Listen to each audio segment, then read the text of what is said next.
Hello everyone, this is Cinema. And this is Johannes. And you're watching Board Gaming Ramblings. And today we are doing another Keep or Cull episode where we keep or cull games that we have played. And we are starting our journey through the Shelf of Shame. We have played 10 games off of that list now. It's kind of, some of the games feel more cheating because we haven't had them for so long. But like our rule, which is made basically the truth, is that unplayed game or unplayed games. Yes. So basically everything that's in the house, if we get a game now, in whatever this is, 2025, the year, it's not going to count towards the challenge of playing unplayed games, even though it is an unplayed game. It has to be on the shelf the 31st of December. But the other thing is like a game we had from Gen Con or Spiel. When we play that, it doesn't feel like, oh yeah, we got an unplayed game off the shelf. That's true. Even though we did. Yeah, we did. But it doesn't feel like a Shelf of Shame game. It just felt like an unplayed game. Yeah, well, you can call it many things. You don't need to call it the Shelf of Shame. But I feel the most shameful about the games that have been here for a long time. I loved one of the comments on the video we did a few weeks back on the Shelf of Shame. There was one comment that was basically like, treat that as a board game shop in your house. Yeah. Where you could just like, oh, I want a new board game today. It's there and it's free. The best board game shop in the world. The problem though is that it doesn't replace the other board game shops. No, and also it doesn't have the best games. Today we are doing 10 games. Some of them are newer, some of them are older. Do you want to begin? Yes. Let's do a brand new one. Yeah, it's really small. It is? It is 6. It's new and it's small. That's not the name. It's 6 suspects. Are you ready? Yes. 1, 2, 3, boom! Double Cull. Double Cull. You could keep it just because, like, I would justify this box. I won't call it even it's a not box. It's a like the size wallet. of the game. It's a wallet game. It is a deduction game where you look at cards to figure out who have robbed the bank and has the most value of their money. But the cards get switched around and stuff. Did you not enjoy it? No. I thought it was really pleasant. I like this deduction thing, and a lot of deduction games that we have don't hit the table too often because they're a hassle to get to the table. This was super duper easy. So if you want like a light, super simple deduction experience, yeah. I did not think it was any fun. I thought it was really nice. I thought it was there. Yeah. Yes. Next up. I enjoyed it. It was a review copy. This is a review copy. This is Washed Ashore. Washed Ashore. From Alleycat Games. It's a 1+ player games. It's like a choose your own adventure. Let's do the thing. Yeah. 1, 2, 3, boom. Boom. Double Cull. Double Cull. This was, it's a choose your own adventure. So it's going to be like, oh, you randomly got killed by a bear. And it was not that fun. I guess that if you play the whole thing, you can play it 13 different times with 13 different endings. If you like that, you can sit, hold the deck in your hand. It feels like it feels like a solo game. I'm gonna sit on my couch or in a chair and just have the cards in my hand and do the thing. You might need a little bit of space to have some cards on it, but it feels more like that than just like a game to play. It was fine. We didn't play the whole thing. We played like a chapter, and I thought it was okay. This has the same problem that 7 Continent has for me. It is too much of the survival part for me to really have fun with it. And also like the Robinson Crusoe luck that like random, oh, you needed medicine. Didn't have it. Didn't have it, but I have these 5 swords. I don't know. But this is smaller than 7 Continents, so it would be easier to have.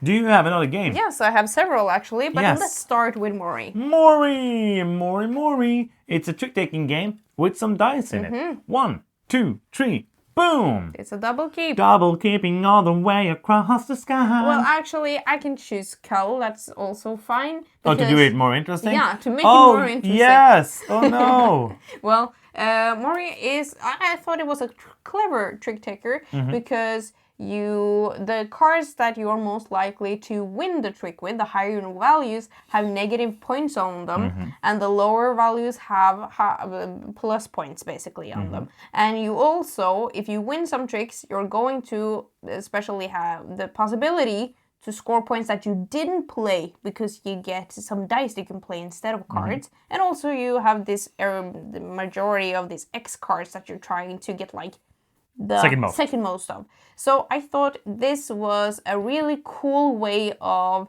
making you really think about when to get the tricks, because a lot of the time you could win it, but a lot of the time you really didn't want to. And the most important thing, you have to be in it to win it. The reason I could have chosen Cull for this Yes. is because I think it really reminds me of the way I play when we play Tango. That's a 2-player trick taker, and it's very different. it's I would say. game. Next up, we're gonna have Pies, which is the other trick-taking game which isn't really a trick-taking game. It's a trick-taking game, but you don't take tricks. No. You take cards from the trick and you use those to fulfill the recipes for pies. And you're gonna get pie tokens, which gives your cards a 3.14 betterment. Okay. Are you ready? Yes. 1, 2, 3, boom! It's double Cull. And I was on the edge. Oh yeah, me too. I was on the pie. I like that. You like the pie. I like the pies. But I like Mori better than the pies. I agree. And there's so many trick-taking games, and we're not going to play all of them again. This was it was a lot of fun. I enjoyed and it's a bit mean, because you steal cards from people, you're trying to do things that are bad for other people. But I actually liked it. But now we're culling it. Why? I don't know. Because we have too many. Are we have too keeping many. it instead? No, Okay. we're calling it. I'm not going to miss it. I'm not going to look on my That's true. shelf of That's trick-takers and be like, oh, Where where is is pies? Yes. But I I don't like even the like recipe pie. fulfillment thingy. That was cool. Sardegna. Yes, this is a new version of an older game. Let's do the thing. Yes. 1, 2, 3, boom! It's a double keep.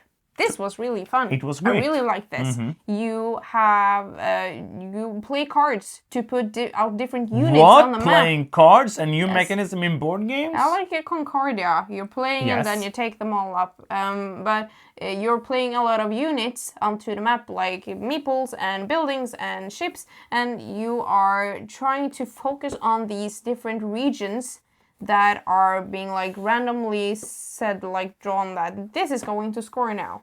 And also the map is on the inside of the box. The map is also in the box. And I thought it was a lot of game in a very short amount of time. And very interesting, and a lot of interaction. Anyone can score at any time. Yes. And you want to be where it happens. Yes. To in get the room points. where it happens. Yes. I really like that. Next up, we are going to have Around the World in 80 Days. This is a review copy. By the way, thank you to Johnny Pack. He tweeted about it. And that was the reason I got it. Have it. Cool. So let's do the thing. 1, 2, 3, 4. I double declare Cull. a culling war. Cull war! Dun, dun, dun. Okay. No. This is not the worst roll and write I have played. I'm calling it a roll and write. It's a and right.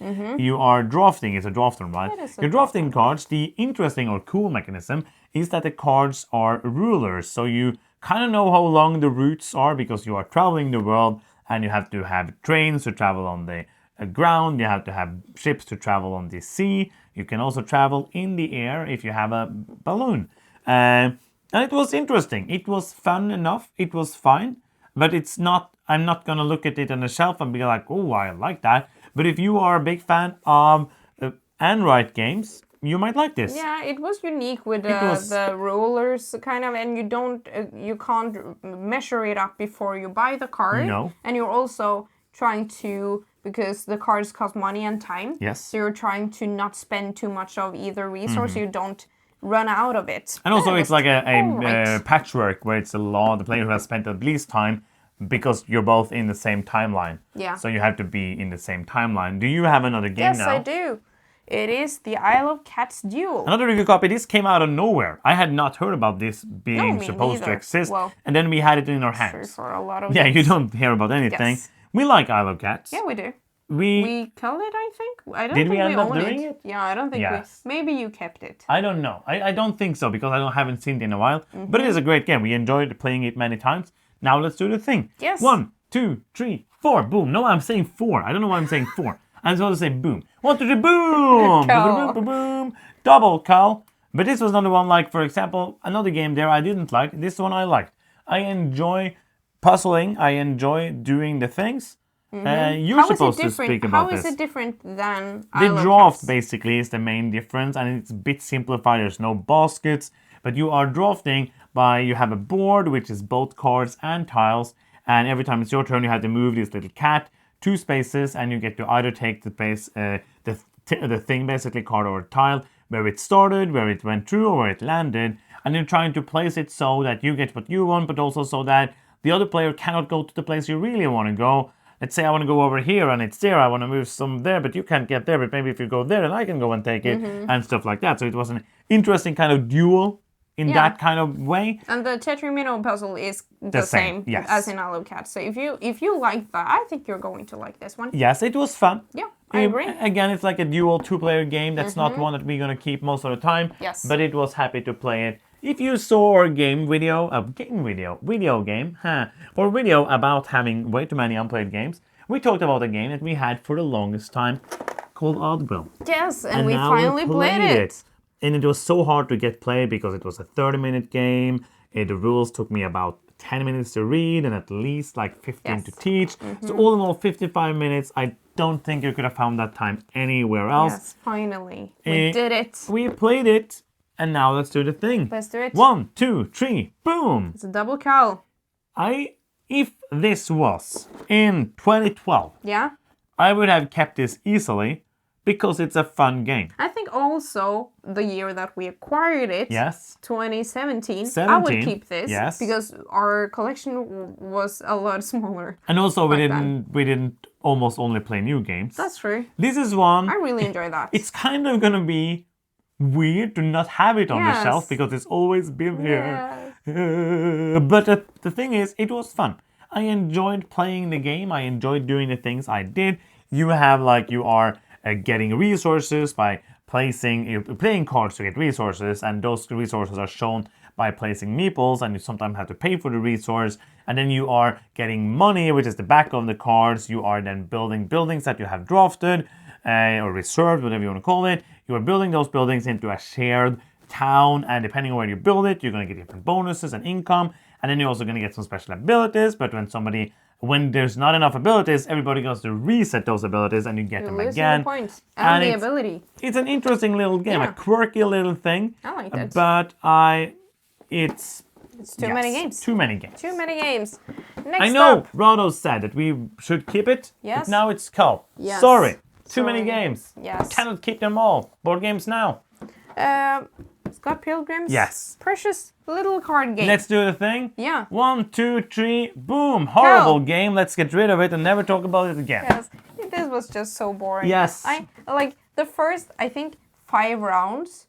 They were just like cards with a resource that you didn't have in your my deck. Yeah. And you were just like, oh, I do nothing. Your turn. Do you have any more games? I have one more. You have one more. That game, do not Don't get buy it. Next up, another one we had for a long time. I think this was then 2020. It is Florenza X Anniversary. A old Euro game from 2010. This is the 10-year anniversary. Some changes, I think. We have never played the original. Let's do the thing. Yes. 1, 2, 3, boom! Double Cull. It's double Cull. It was fun, but there is so many games that are way better. The thing about this game, which we also saw another game recently did the same thing, the Intarsia, which you're spending a lot of brain power on the things that are not fun. Yes. You are, because in this game, a lot of the game is, what does these 16,000 different things cost? And do I have the things that I can use to buy it? And very often for me, it felt like, what can I buy? I'm going to buy that. Or I'm going to make that artwork, which is the main point of getting points. Or I'm going to build that building because that's what I can do. Which resources can I get? I can get these 3 resources. That means I can build this thing. Let's do it. I'm going to do that. And there is a weird thing. We didn't play with it because there is luckily an official variant where you don't have to randomly roll a die to see how many points you get. That's so weird. In some of the cards, when I read the rules, I was like, okay, that doesn't sound too bad if it's like the difference between 2 and 4 points. That's not too bad. But then there's like some cards, if you roll a 1, you get 1 point. If you roll a 6, you get 7. And in a game where we end up with like, you had like 60 something and the other place had like 90 something. I had 86, 90 and Yeah, 94. something like that. Yes. She had less than that. But the thing... 83. Yes, I remember it now. You're just giving yourself some points. 80 points. I had 108. I won, if I randomly had roll a die and get a 1 instead of that would 7, suck. I would just lose the game because of that. And it's kind of weird. I like the things that you did.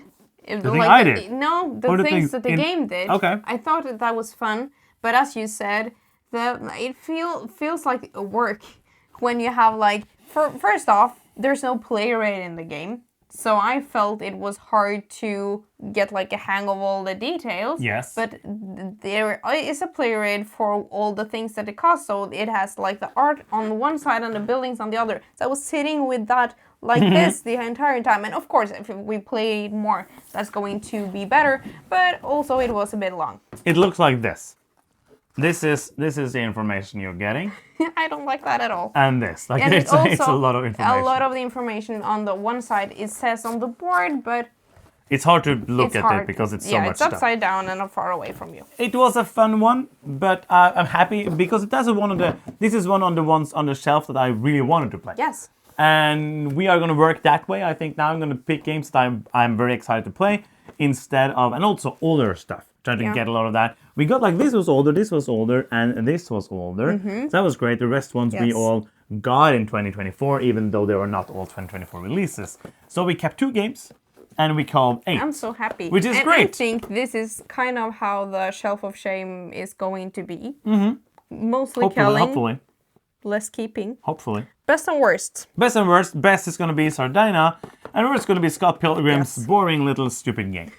And that is the end. Subscribe to the channel because we make more videos like this. You can watch them with your eyes or just listen to them with your ears. And this is the end. Thank you so much for watching. Thank you so much for making the video with me. Because if you didn't do it, it would be boring and nobody would like it. Thank you so much. You're all awesome and we hopefully are okay. I'm Johannes. I'm Senua. And you've been watching Board Gaming Ramblings. And bye-bye. Bye.